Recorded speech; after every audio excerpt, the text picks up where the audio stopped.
Oh, we'll have the old guy climb through. Yeah, because you already picked up that side, so yeah. I know, I knew that when I was picking it up. I thought she's got the old guy doing it again. You want me to do it? But you know what? This way, the women see that you're capable, and they'll give you a call. Oh, yeah. Welcome to Sam's Garage, presented by NH Oil Undercoating.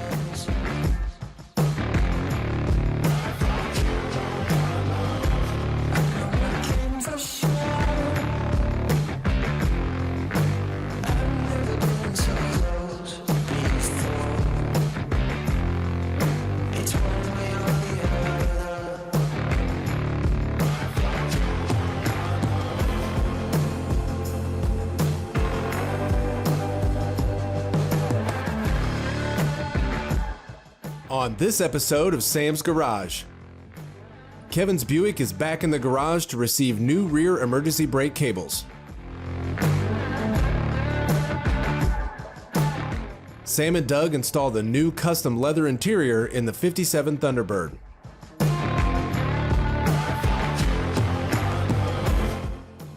Action Off-Road has some more goodies for the Can-Am side-by-side. And then Sam installs a new set of lowering springs on the Sherriff Charger.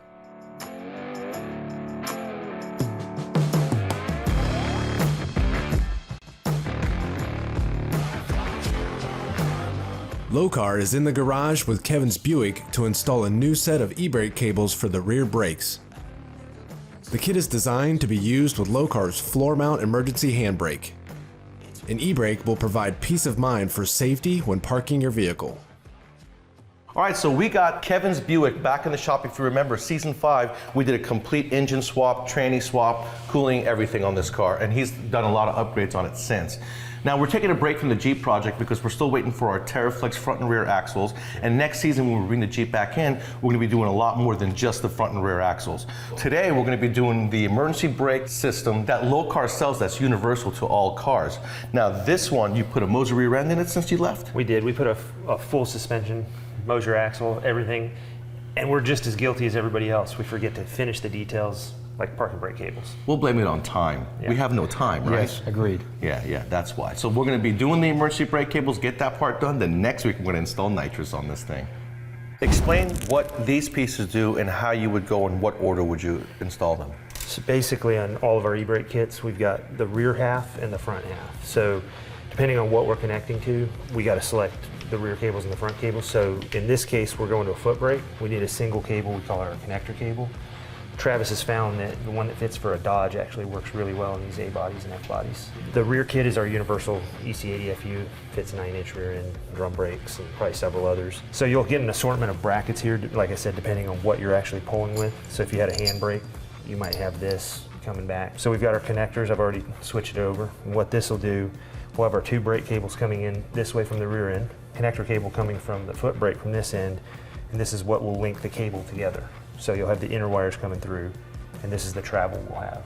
So you have to make sure to leave that space for that travel. Exactly. So we're going with about 3 inches right now, just to make sure we have plenty of room, and we've got room under there. And there's plenty of adjustment, looks like. Once you're in and you've got everything set, you can actually pull this back.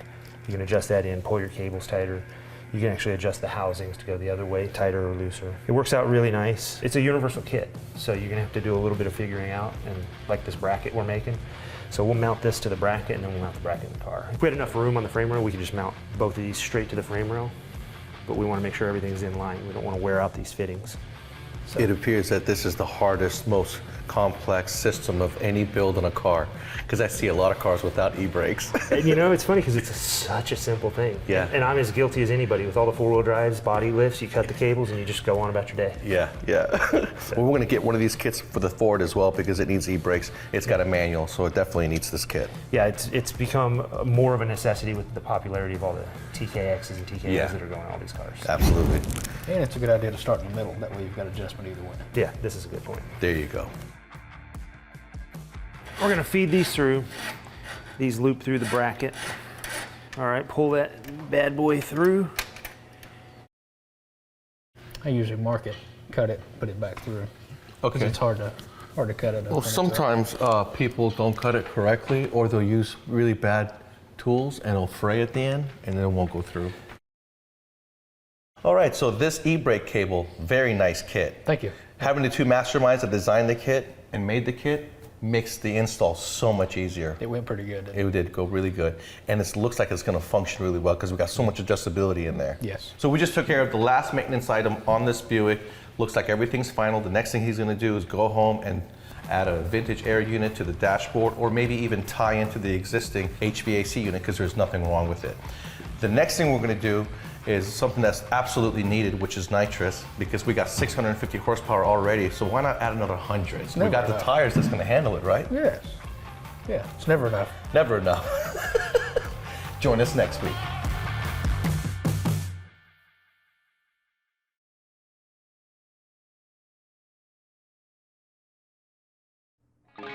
Welcome back to Sam's Garage, presented by NH Oil Undercoating.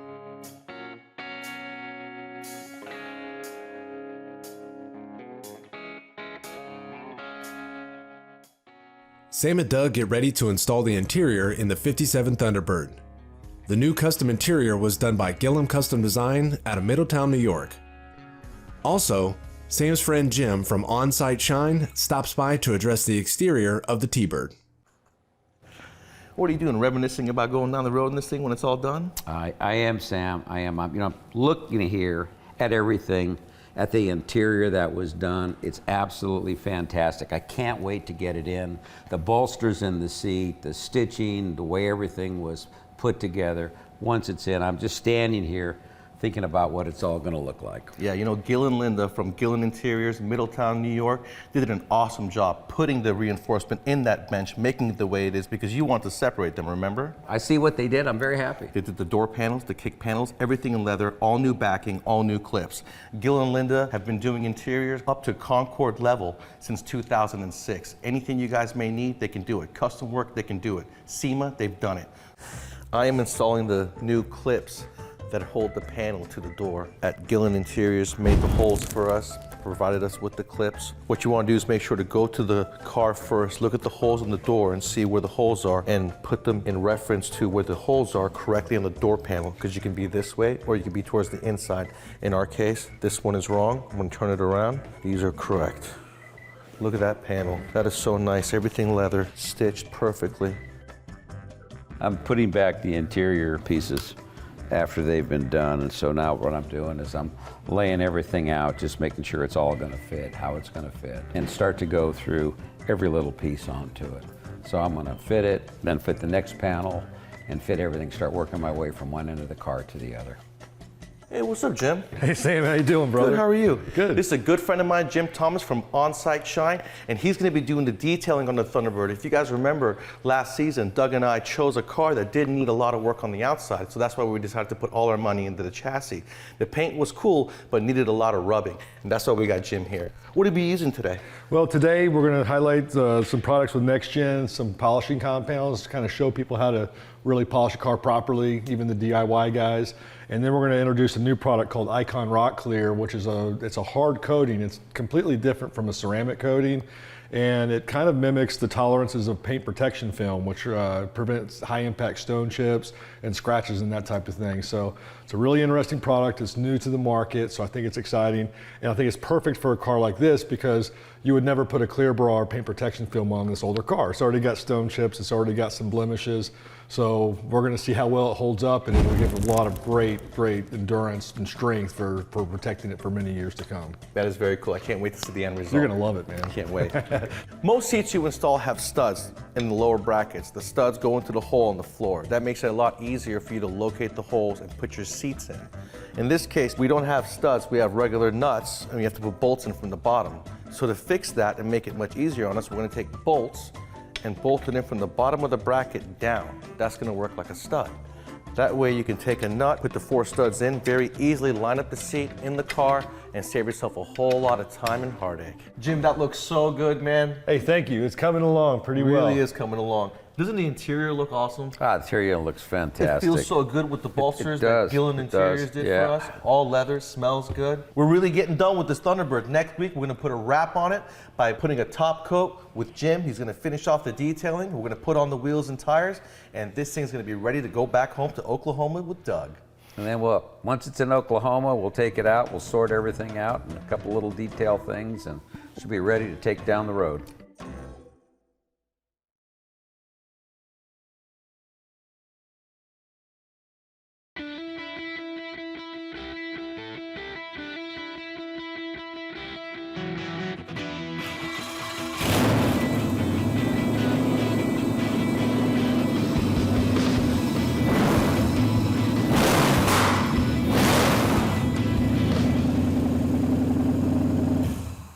Coyote motor in the Thunderbird is pretty cool, but I can no longer use 87 octane gas. I'm going to have to go to 93 octane gas, and here's why. So the higher the octane, the higher resistance to spontaneous combustion, which is spark knock. That snap, crackle, and pop sound you hear when climbing a hill. The knock sensor's job is to pull timing so that the cylinder pressures drop, temperature drops, and therefore the EFI is going to tell it when to fire, and the noise goes away. Well, the more timing this pulls out, the more horsepower you guys lose. And when you do also remove timing, you're going to build up more carbon on tops of your pistons and the back of your valves that's going to form like a sponge and steal the fuel. Welcome back to Sam's Garage, presented by NHOU.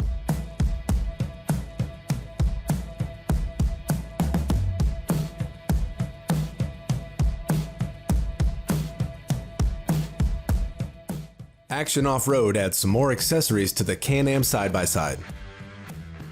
They brought a rear-mounted cooler and backup camera. With the cooler mounted, it can be difficult to see out the rear, so the new camera will come in handy. We are coming to the end of our project. We have a couple more things to install. We're going to be doing a cooler in the rear from Can-Am that bolts right onto the rear. And that way, when you guys are going to Brogo with Mikey, you're not going to go up a hill and all of a sudden your cooler and all your drinks fall out of the rear, right? Right, and also when you got that cooler in the back, you can't see where you're backing up at. So we're going to throw a reverse camera in there as well.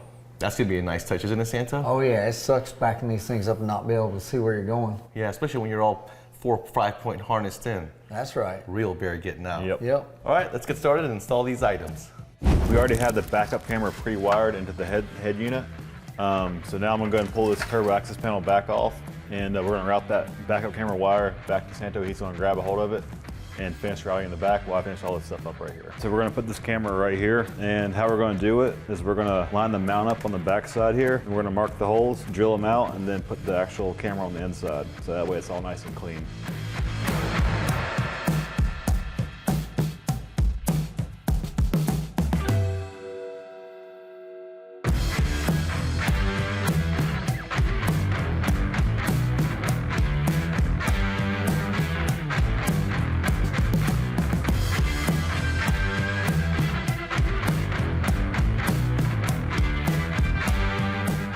Right now we're getting ready to mount our cooler. We're going to get all our mounts, everything bolted up to it before we install it onto the machine. And once we get all the mounts on, we'll install it and you're ready to go. Put some drinks in and go ride. Yeah, we have to test fit this cooler because the brackets are all adjustable on this, so we need to make sure that everything fits nice and easily and goes down in the slots like it's supposed to. Once it does, we'll tighten up the brackets really good and put it on and we're ready to go.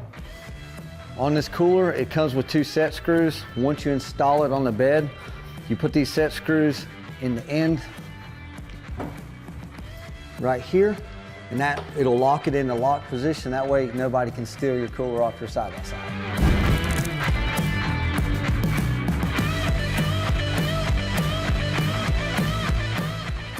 All right, guys, here's a little tool tip for you. On the Mavericks, after all the wiring's done, you want to make sure that none of these wires right here are pinched, because you got a lot of extra wire coming through here to the battery area. So what you want to do is, when you're almost done, take a marker, mark out anywhere it's hitting, and you want to take and cut that plastic out, because otherwise what's going to happen is it's going to cut those wires in half eventually, because this plastic right here is pretty sharp.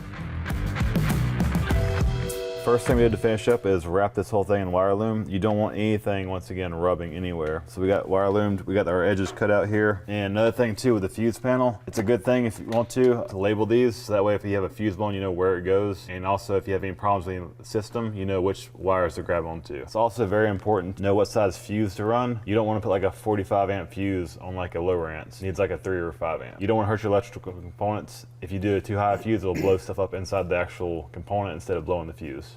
It'll also melt the wire. Yes, and melt the wire too. If you have a very small gauge wire, it'll toast the wire as well. Very good point. So that JVC head unit comes with a kicker, sub, and amp, and speakers Correct. in a kit. Yes, and it actually came with a backup camera as well. A little bit of swag here, bling. Coming in clutch with that tool, I like it, thank you. Well, we're almost done with our side-by-side project. We just put the last items on. Next week, we're gonna put the wheels and tires on. That's gonna complement the entire package, and then we're gonna take it off-road and see how it does.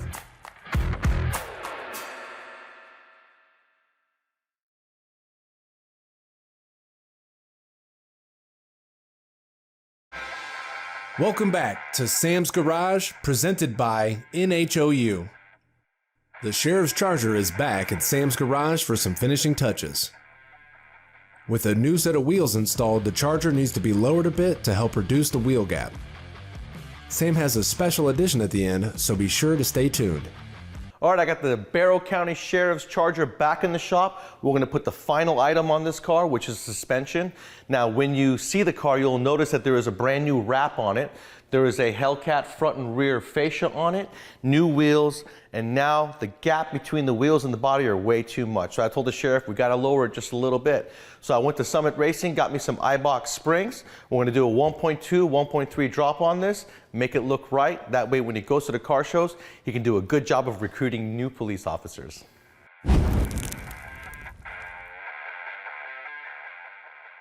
You can take a look and see how much this suspension hangs from the vehicle. You always want to disconnect the ABS sensor wire. It's very easy. It's just held in place. Just pull them out of their placements and then let it hang. The brake cable is a lot more resilient. It can handle more pressure, so you really don't have to worry about that. But the ABS will break in half, costing you money and time. You don't want that. If this was part of the structure of the front, meaning the knuckle attached to the bottom of that shock, it would be then considered a strut, but this is a shock. So I'm going to take it to the spring compressor, compress the two springs, install my new iBox springs, and then put the front back together and move on to the rear.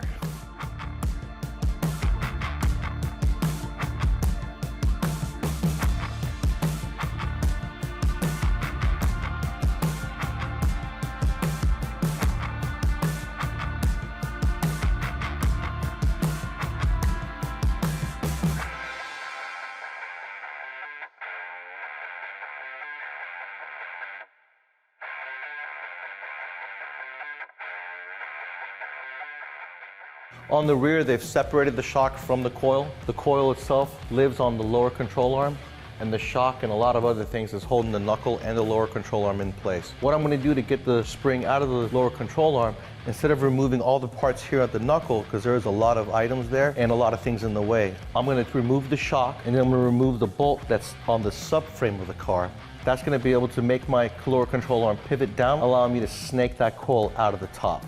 Anytime you guys are working with suspension, I'm going to be removing the lower control arm. You want to make sure that there is no alignment eccentric bolts that are in your way. The lower control arm does not have one, but this tow rod does have an eccentric on it. If you ever remove the eccentric, make sure to put 3 lines where the half moon is. Put 3 lines so that you know exactly where to put it back in its place you got it from, so that when you drive to the alignment shop, you're not going to kill the tires. If you lower the car correctly, you really won't need an alignment. It's all about lining up the shock with the upper and lower hat. What got us lucky was in the front, the shock doesn't have a keyway, so it's 360 installed. You can install it any way you want. You just got to make sure that the coil lives within the rubber perch top and bottom, and you're good to go.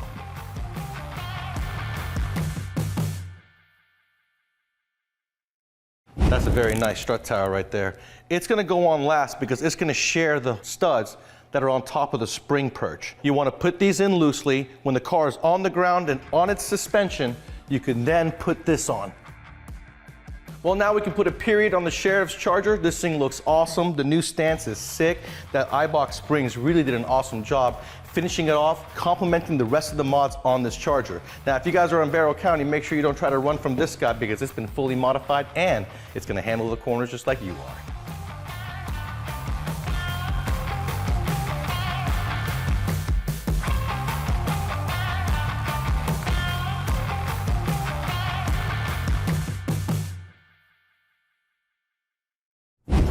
Be sure to check out Sam's Garage on these other media platforms. Send us questions and feedback to info@samsgaragetv.com. Thanks for tuning in to this week's episode of Sam's Garage. Lokar came through with an e-brake kit for Kevin's Buick. The interior has been completed for the 57 Thunderbird. Action Off-Road added some cool accessories to the Can-Am Maverick. And Sam enhances the stance of the Barrow County Sheriff's Charger.